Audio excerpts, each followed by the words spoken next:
Hello students, welcome back to my channel Books Ka Funda. I'm Nikita. I did my graduation microbiology honors from Delhi University.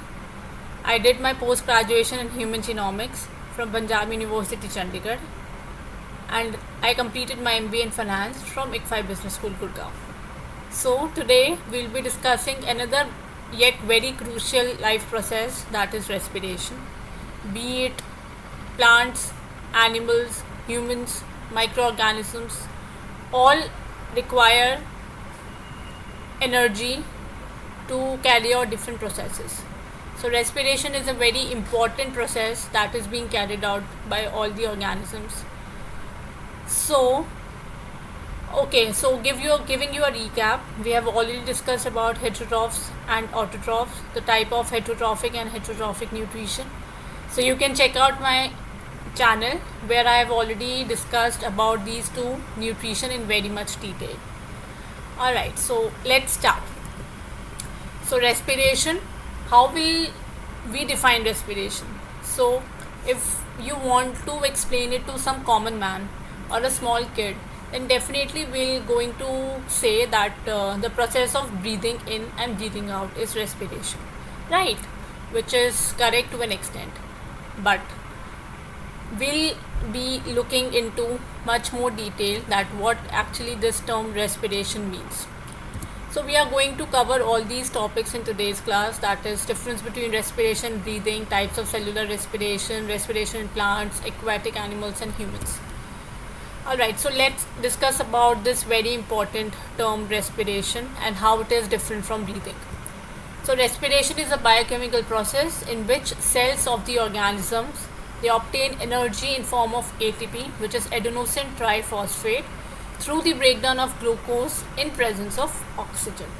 This is what we know, right? So do you remember the equation we discussed about in photosynthesis? That is 1 molecule of glucose, 6 molecules of glucose with 6 molecules of oxygen. They are broken down, releasing 6 molecules of carbon dioxide plus 6 molecules of water and energy. The same process is taking place here in respiration. So here if we'll see this animation, so here we can see the human is taking in the air and exhaling out the air. So basically we inhale oxygen and exhale out carbon dioxide. So this is a very simple process of breathing, right? So respiration, it consists of two most important steps. First is breathing, the other is cellular respiration. Alright, so until and unless we'll breathe in oxygen, so oxygen isn't available to react or to combine with the molecules or the enzyme to break down glucose into carbon dioxide and water, right? So oxygen is to be inhaled, and that oxygen is then required to break down the complex substances into simpler ones, thus releasing energy. So breathing is simple process where the gaseous exchange of oxygen and carbon dioxide takes place in and out of the lungs. And cellular respiration is the set or a series of metabolic reaction which happens inside the cell, where biochemical energy is converted to chemical compound called as adenosine triphosphate. So the energy which is produced is in biochemical form, which cannot be utilized or used by the organs directly to perform the required function, and therefore it is to be converted into chemical form of the energy which we know as ATP, that is adenosine triphosphate. Alright, so here also we can see there's this equation, just a second, sorry. Alright, so here it is an equation of cellular respiration where 1 molecule of glucose combining with 6 molecules of oxygen, giving out 6 molecules of carbon dioxide, 6 molecules of water and energy. So the food which we have taken is in the form of glucose, and the oxygen we have inhaled. When they both combine, the glucose is broken down, releasing 6 molecules of carbon dioxide, which is exhaled out, 6 molecules of water that gets mixed up, and energy which is being utilized by the organs. Alright, So, going now discussing about cellular respiration in detail, I have told you about both the processes, that is breathing and cellular respiration, in a bit of superficial meaning. Now, let us discuss cellular respiration in detail. So, as I have already told you, cellular respiration जो है एक set of metabolic activities का एक series होता है, जिसमें हमारी जो बायोकेमिकल फॉर्म ऑफ एनर्जी है जो ब्रेकडाउन ऑफ ग्लूकोज से आई है उससे कन्वर्ट करते हैं केमिकल फॉर्म ऑफ एनर्जी में, विच इज़ एटीपी. क्योंकि ह्यूमंस, ऑर्गेनिजम्स, एनिमल्स एनर्जी को बायोकेमिकल फॉर्म में यूटिलाइज नहीं कर सकते, and therefore it is to be converted into ATP. So cellular respiration जो है दो टाइप के होते हैं, एरोबिक और एनारोबिक. सो मतलब एक अगर हम टर्म का ब्रेक डाउन करें, cellular respiration, so respiration which is taking place inside the cell, right. तो सेल के अंदर ऑक्सीजन अवेलेबल हो भी सकता है और नहीं भी हो सकता. तो जब ऑक्सीजन की प्रेजेंस में कन्वर्जन होता है उसे हम एरोबिक कहते हैं, और जब ऑक्सीजन एब्सेंट होता है उसे हम एनारोबिक कहते हैं. ठीक है, ओके मैं आपको एक छोटी सी एक वो दिखाती हूँ. ऑलराइट, सो इसमें आप देखोगे ये हमारा ऑर्गेनल है. इसके अंदर हमारे ऑक्सीजन ग्लूकोज के साथ जाके मिक्स हो रहे हैं, और यहाँ पे जब ऑक्सीजन ग्लूकोज के साथ मिक्स हो रहे हैं they are releasing out carbon dioxide. ठीक है, so this is how the conversion of glucose in presence of oxygen takes place, releasing out carbon dioxide, water and energy. और एक और एग्जांपल अगर हम प्लांट्स में देखें तो उसमें सेलुलर रेस्पिरेशन कैसे होता है. अभी वी नो दैट फोटोसिंथेसिस जब प्लांट्स में होता है तो उनको कार्बन डाइऑक्साइड चाहिए होती है और वो ऑक्सीजन रिलीज आउट करता है.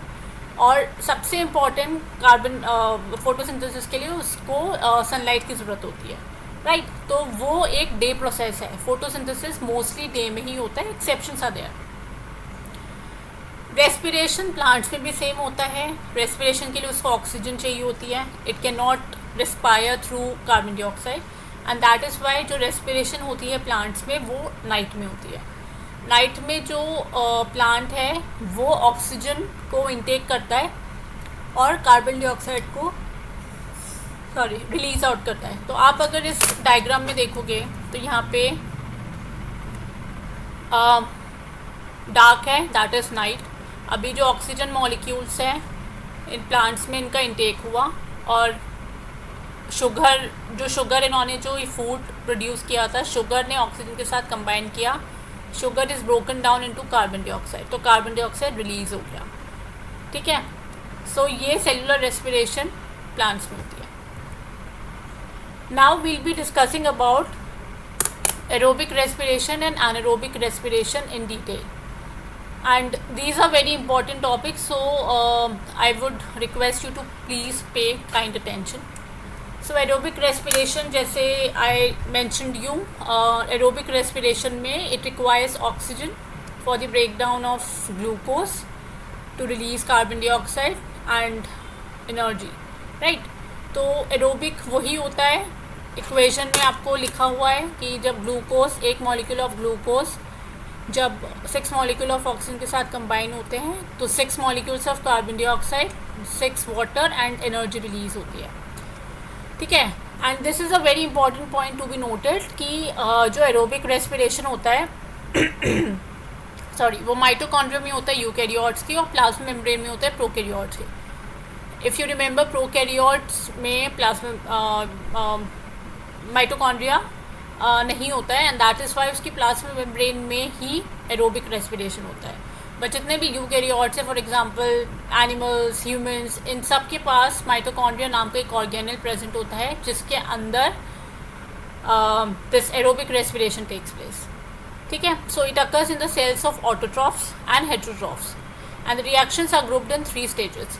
ऐसा नहीं है कि एरोबिक में ग्लूकोज ने ऑक्सीजन के साथ कंबाइन करो और फटाफट वो ब्रेक डाउन होकर कार्बन डाइऑक्साइड में हो गया. प्रोसेस ऑब्वियसली काफ़ी एफिशिएंट और स्पीडी होता है, बट 1 स्टेप प्रोसेस नहीं होता है. एरोबिक रेस्पिरेशन 3 स्टेप्स में होता है. फर्स्ट होती है ग्लाइकोलिसिस, सेकेंड होती है क्रेब्स साइकिल या फिर सिट्रिक एसिड साइकिल, और थर्ड होती है electron transport chain.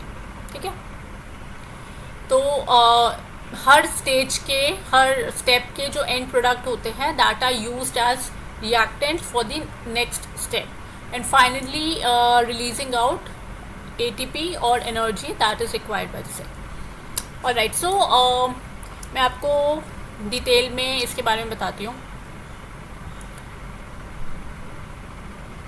Alright, so ये तीन स्टेप्स होते हैं which I have discussed with you. Glycolysis, first step is glycolysis, second step is Krebs cycle और citric acid cycle, and third is electron transport. ठीक है, तो ग्लाइकोलिसिस में क्या होता है? सबसे पहला जो हमारा रिएक्टेंट होता है उसे क्या कहते हैं? Glucose. Obviously glucose is the primary required component for carrying out this process. So जो ग्लूकोज होता है वो सबसे पहले ब्रेक डाउन होता है इन तीन कंपोनेंट्स में, 2 pyruvate molecules, 2 ATP molecules and 2 NADH। ठीक है, पायरुवेट एक 3 कार्बन मॉलिक्यूल होता है जिसमें 3 कार्बन होते हैं, और ग्लूकोज जब ब्रेक डाउन होता है तो 2 पायरुवेट मॉलिक्यूल्स बनाते हैं, दैट इज ग्लूकोज। एक molecule of glucose it has C6, that is it has 6 carbon, और जब 2 पायरुवेट में ब्रेक डाउन होगा एंड अगर एक पायरुवेट में 3 कार्बन मॉलिक्यूल है तो 2 में C6, so it makes 6 carbon molecules. उसके बाद 2 मॉलिक्यूल्स ऑफ ATP रिलीज होता है और 2 NADH प्रेजेंट होता है, रिलीज आउट होता है। तो इसमें जो पायरुवेट होता है ये नेक्स्ट स्टेप में मूव ऑन हो जाता है, that is a transition reaction. जो ATP होता है वो सेल में रिलीज़ हो जाता है क्योंकि उसको एनर्जी की रिक्वायरमेंट है। ऐसा नहीं है कि वो एनर्जी मतलब पूरे तीनों स्टेप्स होंगे जो फिर एनर्जी होगी वो ऑर्गन के पास जाती है, ऐसा नहीं होता। हर स्टेप के बाद जैसे जैसे एनर्जी रिलीज़ होती है वैसे वैसे वो सेल की तरफ पास की जाती है। और ये 2 NADH जो है यहाँ पे mitochondria, as I told you, जो माइटोकॉन्ड्रिया होता है उसके अंदर हमारी एरोबिक रेस्पिरेशन होती है। तो माइटोकॉन्ड्रिया में चले जाते हैं हाई एनर्जी इलेक्ट्रॉन्स को लेकर, जहाँ पे ये फर्दर रेस्पिरेशन करते हैं। ठीक है, नेक्स्ट स्टेप होता है ट्रांजिशन। तो ग्लाइकोलिसिस और क्रेब्स साइकिल के बीच में एक और स्टेप होता है विच इज़ ट्रांजिशन फेज। ठीक है, इसमें क्या होता है, अब जो 2 पायरुवेट यहाँ से आते हैं, 2 पायरुवेट मॉलिक्यूल्स, अब ये फर्दर ब्रेक डाउन होते हैं 2 एसिटाइल कोए में, 2 कार्बन डाइऑक्साइड और 2 NADH में। तो एसिटाइल कोए जो होता है वो 2 कार्बन मॉलिक्यूल एलिमेंट है। तो हमने 2 पायरुवेट में देखे कितने हो गए, C3 plus C3 that is 6 carbon. अभी अगर इसमें 2 कार्बन होते हैं एसिटाइल में तो 2 में कितने हो गए, 4। ठीक है, तो 4 कार्बन यहाँ हो गए, रिमेनिंग 2 कार्बन, तो 2 कार्बन हमारे कार्बन डाइऑक्साइड फॉर्म में रिलीज़ हो जाता है। तो 2 मॉलिक्यूल्स ऑफ कार्बन डाइऑक्साइड भी रिलीज़ होता है और रिमेनिंग 2 NADH होता है। तो यहाँ से जो 2 एसिटाइल को है ये फिर next step of cellular respiration में जाता है। कार्बन डाइऑक्साइड जो है सेल के बाहर निकल जाता है और NADH जो है फिर से वो हाई इलेक्ट्रॉन्स लाने में काम करता है। ठीक है, नेक्स्ट स्टेप जो होता है वो होता है क्रेब्स साइकिल। तो ग्लाइकोलिसिस और क्रेब्स साइकिल के बीच में हमारा एक ट्रांजिशन फेज था। अभी ट्रांजिशन फेज में जो 2 पायरुवेट ब्रेक डाउन हुए 2 एसिटाइल कोए में, अब 2 एसिटाइल कोए और ऑक्सैलो एसिटेट भी इसको कहते हैं, यहाँ पे it works as a reactant and then it is again broken down releasing 1 molecule of oxaloacetate, 4 carbon dioxide, 2 ATP, 8 NADH and 2 FADH2, right. So यहाँ पे अगेन वी मेंशन 2 एसिटाइल, एक acetyl में हमारे 2 कार्बन होते हैं तो 2 molecule में हमारे 4 हो गए। ठीक है, अभी 4 कार्बन डाइऑक्साइड हो गए और ऑक्सैलो एसिटेट एक बचता है जो क्रेब्स साइकिल को दोबारा क्रेब्स साइकिल में जाता है और दोबारा से ब्रेक डाउन होके सबस्ट्रेट्स आगे के प्रोडक्ट्स प्रोड्यूस करता है। ठीक है, कार्बन डाइऑक्साइड सेल के बाहर निकल जाती है, ATP जो है अगेन सेल के अंदर रिलीज आउट हो जाती है। प्लीज़ नोटेड कि ग्लाइकोलिसिस, क्रेब्स साइकिल और ETC जो इलेक्ट्रॉन ट्रांसपोर्ट चेन होते हैं यही 3 मेन स्टेप्स होते हैं एक एरोबिक रेस्पिरेशन में। ट्रांजिशन रिएक्शन इनके बीच में एक ट्रांजिशन फेज है, उसमें कोई भी ATP प्रोड्यूस नहीं होता, तो that is why there is no ATP production. Krebs cycle में 2 ATP हो गए, 8 NADH और FADH2। NADH का अगेन वही काम है, जाएगा, हाई एनर्जी इलेक्ट्रॉन्स को लाएगा और उनको क्रिस्टल की तरफ ले जाएगा, अगेन माइटोकॉन्ड्रिया। ठीक है, तो यहाँ पे 2 ATP, यहाँ पे 2 ATP। उसके बाद जितने भी ये NADH थे, यहाँ से NADH लिया, यहाँ से 2 मॉलिक्यूल NADH थे और यहाँ पे भी 8, तो टोटल 14 NADH मॉलिक्यूल से। तो 14 NADH का काम था हाई एनर्जी इलेक्ट्रॉन्स को लेकर आना। ठीक है, तो जब ये हाई एनर्जी इलेक्ट्रॉन्स को लेकर जाते थे माइटोकॉन्ड्रिया में, अगेन वहाँ पे ATP रिलीज़ होता था। तो इस पूरे प्रोसेस में हमारे पास 32 ADP थे और 32 फॉस्फेट थे, which combine together to form 32 molecules of ATP। ठीक है, 12 hydrogen molecule combined with 6 oxygen forming 6 molecules of water. So this is how that equation which we study, that is, wait a second, C6H12O6 plus 6O2 gives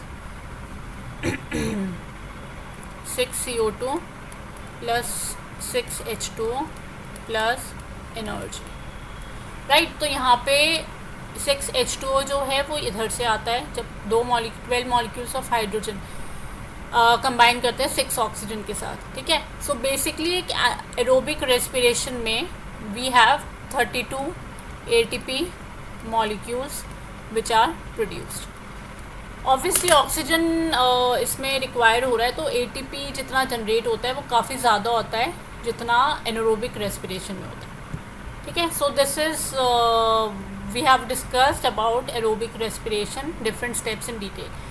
Alright, so now let's start with the second type of cell respiration, which is anaerobic respiration. Anaerobic respiration oxygen की absence में होता है। ठीक है, इसमें number of ATP जो produce होते हैं काफ़ी कम होते हैं, क्योंकि इसमें ऑक्सीजन नहीं है, तो जो ग्लूकोज है वो कम्प्लीटली ब्रेक डाउन नहीं हो पाता उसका टू रिलीज़ एनर्जी। तो फुल कैपेसिटी के साथ ब्रेक डाउन नहीं होता है ग्लूकोज का, एंड इसकी वजह से एनर्जी जो रिलीज़ होती है काफ़ी कम होती है। ठीक है, तो यहाँ पे अभी अगर हम एग्जांपल की बात करें, तो जैसे when we exercise, like people who go for gymming and everything, so जब वो जिम करते हैं तो जिमिंग करते हुए उनके मसल सेल्स में काफ़ी अमाउंट ऑफ ऑक्सीजन का डेफिशिएंसी हो जाती है। तो ऑक्सीजन डेफिशिएंट होने की वजह से वहाँ पे जो ग्लूकोज प्रेजेंट है उसका ब्रेक डाउन होता है। डेफिनेटली जब वहाँ ऑक्सीजन नहीं है तो वहाँ break down absence of oxygen में ही होगा, या फिर लिटिल अमाउंट ऑफ ऑक्सीजन में, विच इज़ एनारोबिक रेस्पिरेशन। तो हमारे ह्यूमन के जो मसल सेल्स होती है वहाँ पे ग्लूकोज ब्रेक डाउन होता है लैक्टिक एसिड में। ठीक है, it is not broken down into carbon dioxide and water, but it is broken down into lactic acid। और एक lactic acid ना एक वेस्ट ही होता है। कभी कभी आपने देखा होगा जब आप एक्सेसिव एक्सरसाइज कर लेते हो, या when you pull up extra weights or something, तो कभी कभी you get to have muscle cramps। तो मसल क्रैम्प्स इसी वजह से होते हैं जब ग्लूकोज एब्सेंस ऑफ ऑक्सीजन में ब्रेक डाउन होता है लैक्टिक एसिड में, तो लैक्टिक एसिड की वजह से वो मसल क्रैम्प्स हो जाते हैं। ठीक है, ऑल्सो कुछ प्लांट्स में, कुछ फंगस में, फॉर एग्जांपल ईस्ट में एनारोबिक रेस्पिरेशन होता है, जिसको हम फर्मेंटेशन कहते हैं। तो ईस्ट को ऑक्सीजन की रिक्वायरमेंट नहीं होती, वो एब्सेंस ऑफ ऑक्सीजन या very little amount of oxygen की प्रेजेंस में भी ग्लूकोज को ब्रेक डाउन करता है, रिलीजिंग इथेनॉल।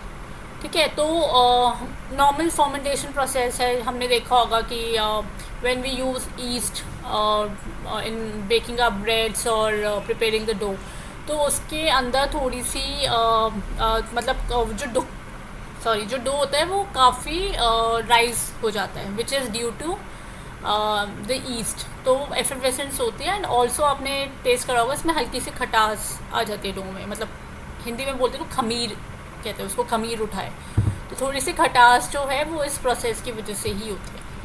ठीक है, now let's see this small easy explanatory diagram. तो यहाँ पे ग्लूकोज है। ठीक है, तो ग्लूकोज जो है वो पायरुविक एसिड में कन्वर्ट होगा ही होगा। तो फर्स्ट स्टेप जो होता है, वेदर इट हैज़ ऑक्सीजन और इट हैज़ नो ऑक्सीजन, तो वो पायरुविक एसिड में कन्वर्शन होगा ही होगा।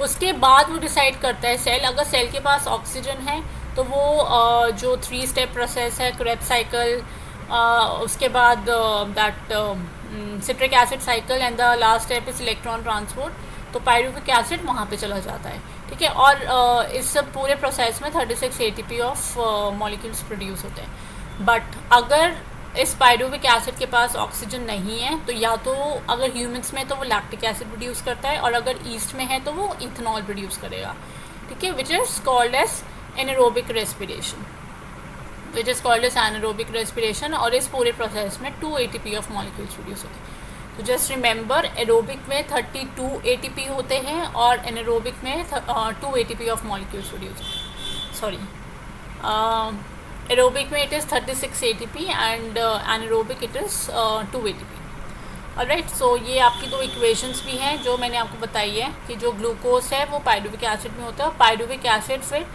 अगर ऑक्सीजन एब्सेंट है और ये ईस्ट है तो ये इथेनॉल बनाएगा with release of carbon dioxide. Carbon dioxide से एफिबेसेंस होती है एंड 2 मॉलिक्यूल्स ऑफ ATP। और अगर ह्यूमन सेल्स में या मसल सेल्स में है तो ये लैक्टेट बनाएगा विच is a base product with release of 2 molecules of ATP, ठीक है।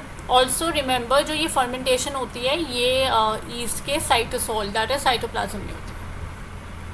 Alright, so this is a quick recap of differences between aerobic and anaerobic. तो ऑक्सीजन प्रेजेंट होता है, एनारोबिक में एब्सेंट होता है। ग्लूकोज का ऑक्सीडेशन कंप्लीट होगा, उसमें इनकम्प्लीट होता है। इसमें जो रिएक्टेंट्स होते हैं वो ग्लूकोज होते हैं, और ग्लूकोज प्लस ऑक्सीजन होता है, और इसके अंदर सिर्फ ग्लूकोज होता है क्योंकि ऑक्सीजन नहीं होता। इसमें जो प्रोडक्ट्स बनते हैं उसे कार्बन डाइऑक्साइड बनता है, वाटर बनता है और ATP बनता है। इसमें अगर ममेलियन मसल सेल है तो लैक्टिक एसिड बनेगा और ATP बनेगा। ईस्ट है तो कार्बन डाइऑक्साइड एंड इथेनॉल बनेगा, और कुछ प्लांट्स में भी इथेनॉल एंड कार्बन डाइऑक्साइड बनता है। और अमाउंट ऑफ ATP कितना है, लार्ज अमाउंट, जैसे हमने देखा था it is 36 ATP molecules, and यहाँ पे smaller amount which is 2 ATP molecules. Alright,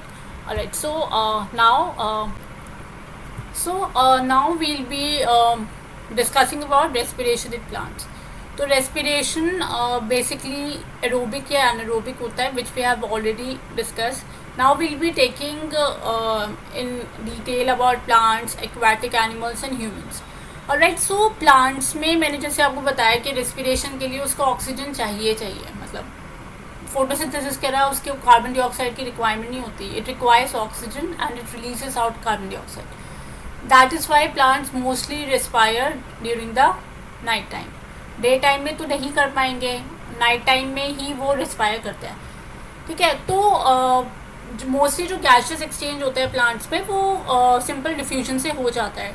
diffusion में जहाँ पे गैस हायर कॉन्सेंट्रेशन में प्रेजेंट है वहाँ से वो लोअर कॉन्सेंट्रेशन वाली की तरफ चला जाएगा, ठीक है। तो जैसे स्टोमेटा होता है, स्टोमेटा क्या होता है, ओपनिंग्स होते हैं on the surface of the leaf, जहाँ से वो लाइट एनर्जी एब्जॉर्ब करके फोटोसिंथेसिस में इन्वॉल्व होता है। उस अलॉन्ग विद दैट वो एक्सचेंज ऑफ गैसेस में भी हेल्प करते हैं। उसके अलावा जितने भी फ्रूट्स हो गए प्लांट के, या सीड्स हो गए, या फिर आपके स्टेम्स हो गए, रूट्स हो गए, ये सब भी help in gases exchange bye diffusion, ठीक है। सो अभी प्लांट की जो लीफ है उसका सरफेस एरिया जितना बड़ा होगा उतना ही उसमें ऑक्सीजन की अब्जॉर्प्शन रेट ज़्यादा होगा। ऑब्वियसली उसमें ज़्यादा अमाउंट ऑफ और ज़्यादा नंबर ऑफ स्टोमेटा प्रेजेंट होंगे, ठीक है। तो more the surface area higher will be the rate of diffusion, ठीक है, and more will be the absorption of oxygen. तो जब रेस्पिरेशन होती है तो रेस्पिरेशन में ग्लूकोज ऑक्सीजन के साथ मिक्स होकर कार्बन डाइऑक्साइड रिलीज़ करता है।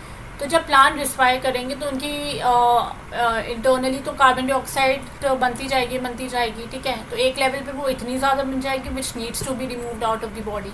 कैसे होगी, डिफ्यूजन। हायर कॉन्सेंट्रेशन हो जाएगा सेल के अंदर कार्बन डाइऑक्साइड का, और बाहर लोअर कॉन्सेंट्रेशन होगा। तो हायर से जब लोअर में जाते हैं उसे डिफ्यूजन कहते हैं, ठीक है। तो कार्बन डाइऑक्साइड को रिमूव करने के लिए भी प्लांट डिफ्यूजन का प्रोसेस यूज़ करता है। तो जब कार्बन डाइऑक्साइड एक्सेस अमाउंट में बनने लग जाती है तो वो बाहर इसी तरीके से निकलती है। अच्छा, अभी एक क्वेश्चन है, why during the day plant gives off oxygen instead of taking it for respiration, ठीक है। So this is a question for you, try to find the answer. सोचो, बहुत ईजी है कि रात के टाइम में दिन में जो है प्लांट ऑक्सीजन क्यों रिलीज आउट करते हैं, और उसको सॉरी, रेस्पिरेशन के लिए यूटिलाइज क्यों नहीं करते हैं? रेस्पिरेशन तो प्लांट दिन में भी कर सकते हैं ना, तो क्यों नहीं करते हैं?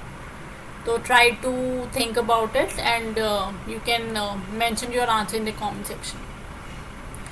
ऑलराइट, सो ये एक बहुत सिंपल सा डायग्राम है where there is schematic representation of difference between photosynthesis and cellular respiration. तो बहुत ईजी है. लाइट एनर्जी जब दिन में होती है, स्टोमाटा को लाइट एनर्जी चाहिए फोटोसिंथेसिस के लिए. Sunlight is very important. Sunlight he catalyst की तरह काम करता है, जो कि glucose when combines with oxygen it is broken out into carbon dioxide, water and energy. This light energy is converted into chemical energy, that is ATP. तो light energy दिन में चाहिए. क्लोरोप्लास्ट में लाइट एनर्जी अब्जॉर्ब होती है. Photosynthesis releases out, it forms glucose and oxygen. और जब glucose oxygen है, ये फिर माइटोकॉन्ड्रिया में इसका सेलुलर रेस्पिरेशन होता है, which releases out carbon dioxide in water, right? So this is the difference between cellular respiration and photosynthesis. Okay, so now since we have already discussed about respiration in plants, we'll be now talking about how these aquatic animals respire. तो terrestrial पे जितने भी हैं उनके पास diffusion का process है, उनके पास lungs होते हैं. तो हम लोग ईजिली एटमॉस्फेरिक एयर ऑक्सीजन को इनहेल करके और कार्बन डाइऑक्साइड को एक्सेल आउट कर देते हैं. लेकिन एक्वेटिक एनिमल्स को तो इतना एक्सपोजर नहीं होता ना लैंड की तरफ, इतना एक्सपोजर नहीं होता कि वो एटमॉस्फेरिक ऑक्सीजन के कांटेक्ट में आ सके, उसे इनटेक कर सके और कार्बन डाइऑक्साइड एक्सेल आउट कर सके. तो फिर ये कैसे रिस्पायर करते हैं? डेफिनेटली करते हैं, therefore they are alive, right? So how do they respire?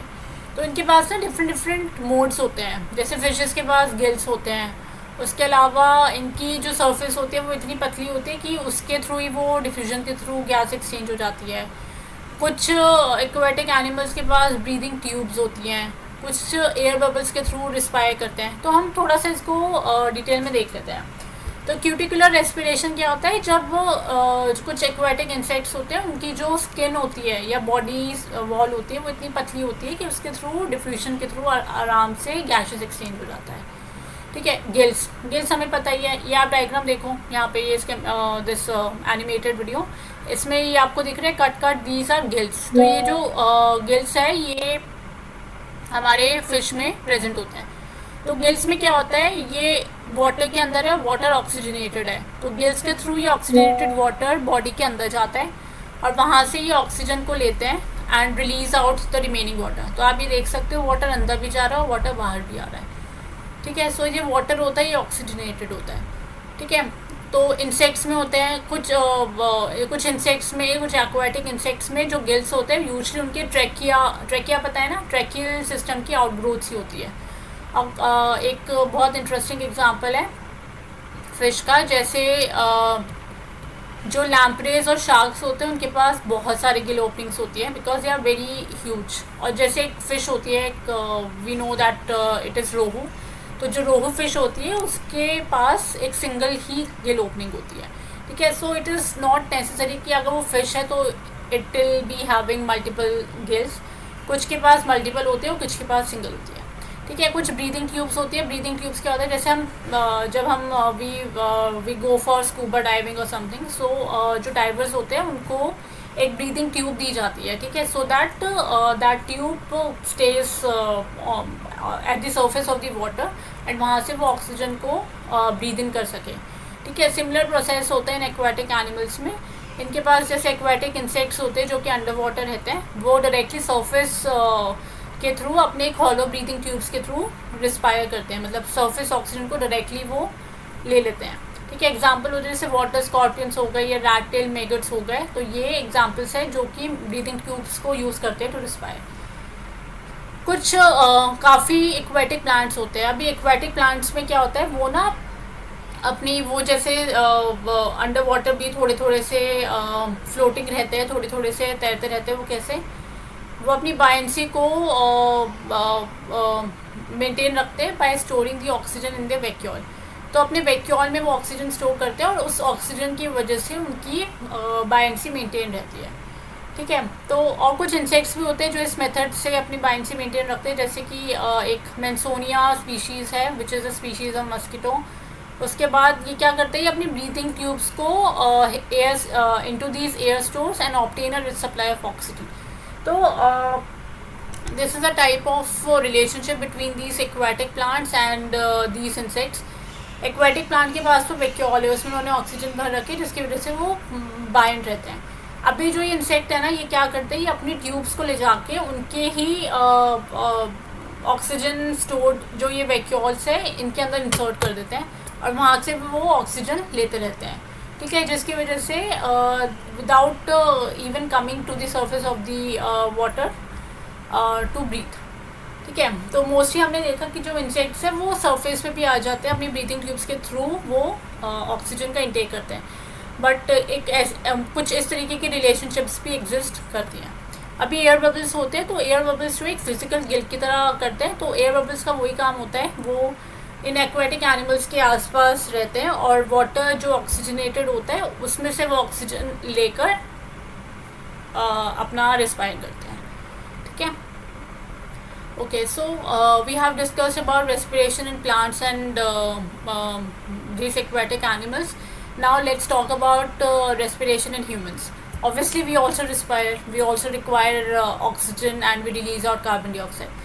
तो ये कैसे होता है, ये सारे हमारे रेस्पिरेटरी पार्ट्स होते हैं, रेस्पिरेटरी सिस्टम के, मतलब इन सबको रिक्वायरमेंट, इन सबका एक पूरा नेटवर्क होता है और सिस्टम होता है called as respiratory system.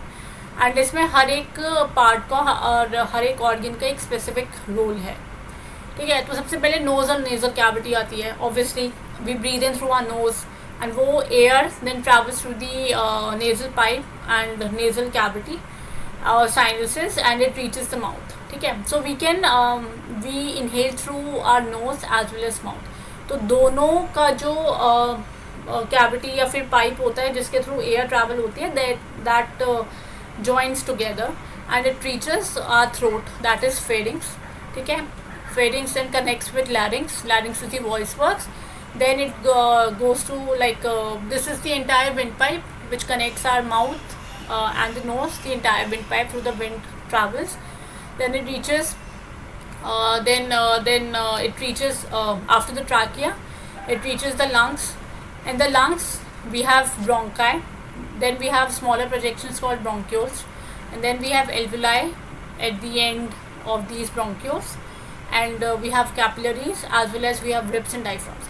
So ये पूरा एक connected network है in our system which we require to respire properly. ठीक है, अभी आप ये देखोगे तो this is what I have explained. So starting from this we have mouth and nose and nasal cavity, then sinuses, and then we have trachea which is the windpipe. ठीक है, उसके बाद these are lungs. So lungs जो है bilobal होते हैं। Then we have heart, then we have this U shape structure called as diaphragm. ठीक है, सो जो लंग्स होते हैं, लंग्स का आप देखोगे तो लंग्स में ब्रांचेस होती है which are called as bronchi, और bronchi then further branch into bronchioles, and bronchioles के सरफेस पे और टर्मिनेटिंग एंड पे ना बलून शेप लाइक स्ट्रक्चर होते हैं which is called as alveoli. So this is just the animated version to give you a clear picture of how these projections and division takes place. So या bronchi से bronchioles बने small ये जो projections है, और bronchioles के end में फिर हमारे ये balloon like structure होता है called as alveoli. Alright, so okay, so next we'll be discussing about these respiratory parts in detail. तो नोज़ और नेज़ल कैविटी प्राइमरी ऑर्गन होता है जिससे हम एयर का इंटेक करते हैं, इधर इट इज़ माउथ. उसके बाद थ्रोट और फैरिंग्स होता है, ये थ्रोट होता है. ठीक है, कॉमन पैसेज होता है एयर और फूड के लिए. तभी हम if you remember we have this covering और the flap like structure called is epiglottis. तो एपिग्लॉटिस क्या करता है, वो मतलब वो खाने को प्रिवेंट करता है to get into the wind pipe.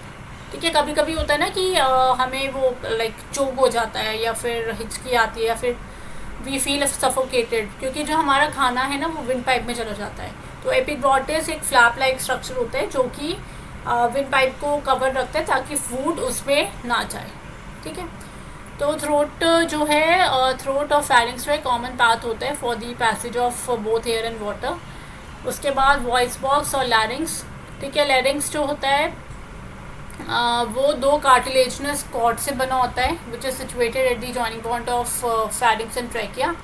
और इसके पास में स्पेशल स्ट्रक्चर्स होते हैं कॉल्ड एज वोकल फोल्ड्स। हमारी कैसी आवाज़ है, क्या पिच है, क्या इंटेंसिटी है, फेमिनिन है, मैस्कुलिन है, जो भी हमारे वॉइस के फीचर्स होते हैं that is regulated by vocal folds, just an additional information. उसके बाद हमारे विंड पाइप या ट्रैकिया आता है। सो ये around 5 inch long coated tube होती है जिसके इनसाइड मतलब अंदर की साइड पे स्यूडो स्ट्रैटिफाइड सिलिएटेड एपिथेलियम होता है। सिलिएटेड जो है सीलिया मतलब फिंगर लाइक प्रोजेक्शंस होते हैं उसके अंदर की साइड पे, और इसके पास C shape hyaline cartilage rings होती है। So this is very very important, C shape hyaline cartilage. तो इस कार्टिलेज ये जो लोब्स होते हैं, जो रिंग्स होती है, इसका क्या काम होता है, ये जब हमारा ये विंड पाइप से trachea to narrow slightly at the opening of the food so that the food can pass smoothly in the food pipe. तो अगर ये ट्रैकिया पे ये कार्टिलेजनस रिंग्स नहीं होंगी तो उसका स्ट्रक्चर काफ़ी रिजिड हो जाता है, बट इन रिंग्स के होने की वजह से काफ़ी उसको फ्लेक्सिबिलिटी प्रोवाइड करता है ट्रैकिया को, जिसकी वजह से जब फूड पास हो रहा होता है ना तो ये हाइलिन कार्टिलेजेस उसको थोड़ा सा नैरो डाउन कर देते हैं ताकि विंड पाइप में फूड पास ना हो। ठीक है, और बेसिकली ट्रैकिया का काम होता है कि उसमें म्यूकस भी प्रेजेंट होता है, तो जितनी भी डस्ट या इंसेक्ट्स हमारे म्यूकस के साथ बॉडी में जा रहे हैं वो म्यूकस एयर के साथ तो बॉडी में जाते हैं, तो वो नीचे पास होने की पहले ही उस म्यूकस में ट्रैप हो जाते हैं and then that mucus is released out और removed out of the body. ठीक है, so this is the main functions of these are the main functions of wind pipe. ठीक है, नेक्स्ट होते हैं ब्रोंकाई। ब्रोंकाई मैंने आपको बताया कि ब्रोंकाई हमारे लंग्स में होते हैं और ये फर्दर डिवाइड होते हैं into finer finger like projections और चैनल्स कॉल्ड एज ब्रोंक्यूल्स। और ब्रोंक्यूल्स के एंड में बलून लाइक या बैग लाइक स्ट्रक्चर्स होते हैं which is called as alveoli. So basically जो एक्सचेंज ऑफ गैस होता है कार्बन डाइऑक्साइड ऑक्सीजन का, ये एल्वुलाई में होता है। We take it as a lungs, but जो मेन स्पेसिफिक साइट होती है for the exchange of gases it is alveoli. ठीक है, अभी आपको एक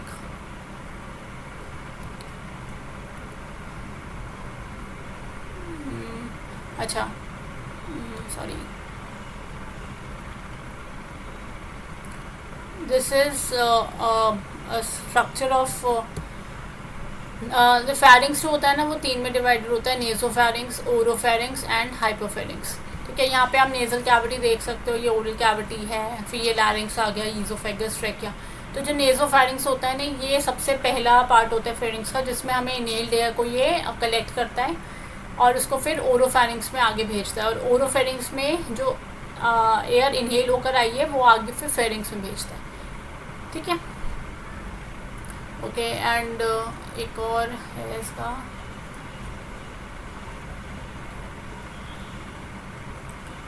ये आपका ट्रैकिया का ये आपका आगे की प्रोजेक्शन है लंग्स में। ये लैरिंग्स है which is the voice box. ये जो लॉन्ग पाइप है which is around 5 inches, this is called as wind pipe.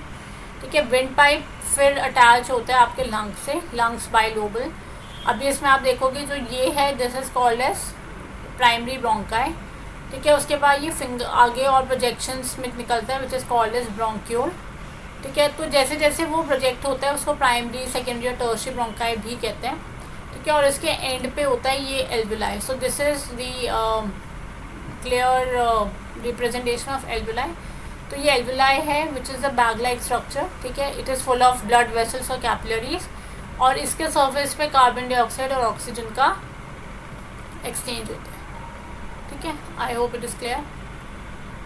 Alright, so now we'll be discussing about process of respiration. तो रेस्पिरेशन कैसे होता है, सांस अंदर लेते हैं, सांस बाहर निकालते हैं। तो जब हम सांस अंदर लेते हैं तो हम ऑक्सीजन ले रहे हैं, बाहर निकाल रहे हैं तो कार्बन डाइऑक्साइड निकाल रहे हैं। ठीक है, तो जब हम इनहेल करते हैं तो एक डायफ्राम होता है। डायफ्राम क्या होता है, diaphragm is a dome shaped, मैंने आपको दिखाया था ना, इसमें आप देखो ये जो स्ट्रक्चर है ना, ये दिस इज़ डायफ्राम।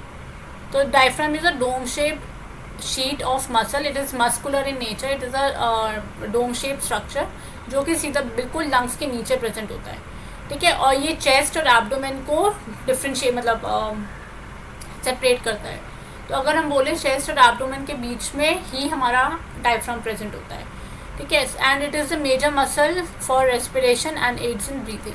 तो अगर किसी के डायफ्राम में इशू है तो that person can not respire और ब्रीथ प्रॉपरली, ठीक है। तो जब हम इनहेल करते हैं तो डायफ्राम ना कॉन्ट्रैक्ट हो जाता है, आप खुद यू कैन फील। तो डायफ्राम हमारा कॉन्ट्रैक्ट हो जाता है और नीचे की तरफ चला जाता है, ठीक है। लंग्स भी हमारे कॉन्ट्रैक्ट हो जाते हैं और स्पेस जो the space which is left between the chest and lungs वो एक्सपैंड करनी शुरू कर जाती है, ठीक है। जो मसल्स होते हैं रिब्स में वो भी एनलार्ज करते हैं चेस्ट कैविटी को,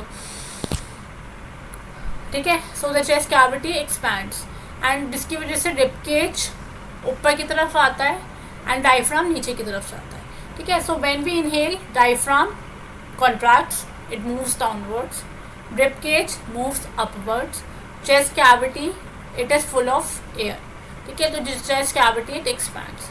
और जब एक्सेल करते हैं उल्टा होता है, जब हम एक्सेल करते हैं डायफ्राम वापस ऊपर आ जाते हैं अपनी नॉर्मल शेप में, रिब केज नीचे चले जाते हैं, चेस्ट कैविटी में जो हवा भर गई थी वो बाहर निकल जाती है, ठीक है। ऑलराइट, तो exchange of oxygen carbon dioxide occurs before acceleration.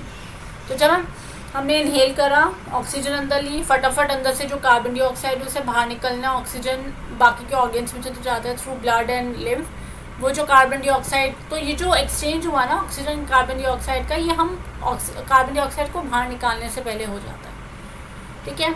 तो during exhalation diaphragm relaxes, lung recoils and air moves out of the lungs, ठीक है। तो ये दो डायग्राम थे जिसमें एक में इनहेलेशन और एक में एक्सलेशन बता रखा है, वही है जो मैंने अभी आपको बताया। आप पढ़ सकते हो इसको बाद में, ठीक है। एक मोस्ट इम्पॉर्टेंट एक एक्सपेरिमेंट किया था साइंटिस्ट, ग्रुप ऑफ साइंटिस्ट ने, which is called as bell model, the bell jar model. तो बेल जार मॉडल में उन्होंने लंग्स की कैपेसिटी और दिस प्रोसेस ऑफ इनहेलेशन और एक्सलेशन देखा था कि उसमें लंग्स की शेप पे क्या फ़र्क पड़ता है, उसके अलावा जो डायफ्राम है वो उस पर क्या इम्पैक्ट पड़ता है। तो this is what they perform.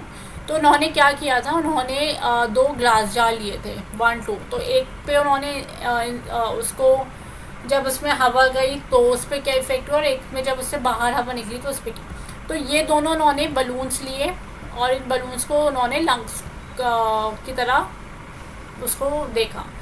तो उन्होंने लंग्स की जगह 2 बलून्स लिए, दिस इज़ एयर पाइप और ग्लास ट्यूब, ठीक है, जिसमें से एयर पास हो रही है, और इसको हमने इनको ट्रैक किया और विंड पाइप की तरह ट्रीट किया साइंटिस्ट ने। उसके बाद ये बेल जार है, बेल जार के अंदर ही सब है, तो बेल जार हमारा चेस्ट कैविटी हो गई, ठीक है। और नीचे इन्होंने एक रबर शीट लगा दी which is dome shape like, जिसको इन्होंने डायफ्राम की तरह लिया। तो इन्होंने क्या देखा कि जब जो वेंटिलेशन हो रहा है, ऑक्सीजन कार्बन डाइऑक्साइड का एक्सचेंज हो रहा है, इसकी वजह से प्रेशर में चेंजेस हुए थॉरक्स में, ठीक है। और ये एक जो चेस्ट कैविटी है, दिस इज़ ये पूरा सेटअप जो है ये एयर टाइट है, इसमें कहीं से भी एयर लीकेज नहीं हो रही है until unless we are pushing in the air and the air is getting removed out. उसके अलावा कहीं से भी एयर का पैसेज नहीं है। तो इसमें जो एयर है it is only able to enter the glass tube which represents a trachea. तो जितनी भी एयर उसमें जा रही है वो सिर्फ ट्रैकिया या फिर ग्लास ट्यूब के थ्रू ही जा रही है। अभी इन्होंने क्या किया, जब रबर शीट को हमने नीचे पुल डाउन किया, या आप देखोगे नीचे पुल डाउन है और इसमें नॉर्मल शेप है। तो जो डायफ्राम है, मैंने आपको बताया जब हम इनहेल करते हैं डायफ्राम इज पुल्ड डाउन। तो जब हमने रबर शीट को नीचे की तरफ पुल डाउन किया तो जो वॉल्यूम है जार का वो बढ़ गया, उसकी वजह से जो लंग्स है ये भी हमारे इन्फ्लेट हो गए, ठीक है। और चेस्ट कैविटी हमारी काफ़ी एक्सपैंड हो गई। तो इसकी वजह से जो प्रेशर है वो डिक्रीज़ हो गया और एयर ग्लास ट्यूब के थ्रू इस ग्लास जार में चली गई और बलून्स इन्फ्लेट हो गए। लेकिन जब हमने इस रबर शीट को छोड़ दिया नॉर्मल शेप में आ गए, एयर प्रेशर बढ़ गया, एयर प्रेशर बढ़ने की वजह से जितनी भी हवा थी अंदर वो सारी बाहर चली गई डिफ्यूजन से, जिसकी वजह से जो लंग्स से हमारे जो इन्फ्लेट हुए थे वो दोबारा नॉर्मल शेप पे आ गए, और हमारी जो प्रेशर था इन द चेस्ट कैविटी और दिस ग्लास जार वो बढ़ गया, और चेस्ट कैविटी या फिर ग्लास जार अपनी नॉर्मल शेप पे आ गया। ठीक है, तो ये एक बेल जार मॉडल था जो साइंटिस्ट ने कंडक्ट किया था to study the inhalation and exhalation process within a lab. Alright, so the last topic for today's session is we'll be discussing about certain respiratory system diseases. Now these are very common these days because of the kind of air pollution and the quality of air we are taking in.